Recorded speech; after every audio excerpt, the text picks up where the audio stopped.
Kumpara sa mga naunang pambobomba ng tubig, mas matindi at nakamamatay na ang ginawa ng China kahapon, ayon po yan sa Philippine Coast Guard.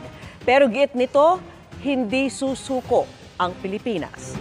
At nakatutok si June Veneracion. Tinamaan na kami. Sa sukat pa lang ng mga barko ng China Coast Guard, nabumuga ng water cannon sa mga barko ng Pilipinas kahapon. Baka may butas yung piling natin, yung hal natin, pa-check. Makikita na kung sino ang dihado at sino ang liyamado sa patintero at habulan na nangyari sa loob ng Exclusive Economic Zone ng Pilipinas. It just goes to show that Gulayat is becoming more Gulayat. No? They don't hesitate to use brute force to violate international law. Sa isang banda ng harangan, nagkabanggaan ng China Coast Guard at Philippine Coast Guard. Oh, babangga! Babangga! Woo! Sapol! Bangga na! Bumangga!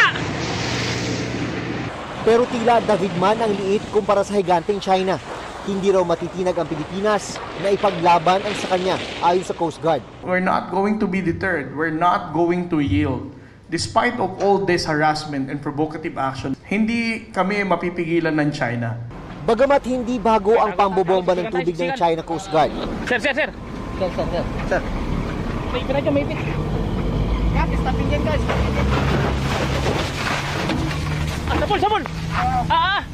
Mas matindi na ang buga kahapon dahil may tuturing ng nakamamatay ang water pressure. If we're going to look at how it bended the railing of the Philippine Coast Guard vessel because of the water cannon, obviously that would be very fatal. Tinuturo ng ano? Woo!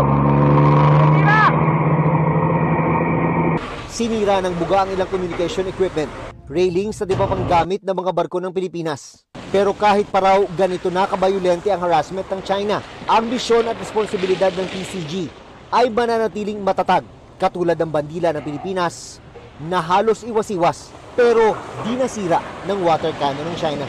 Para sa GMA Integrated News, June Veneracion, nakatutok, 24 oras.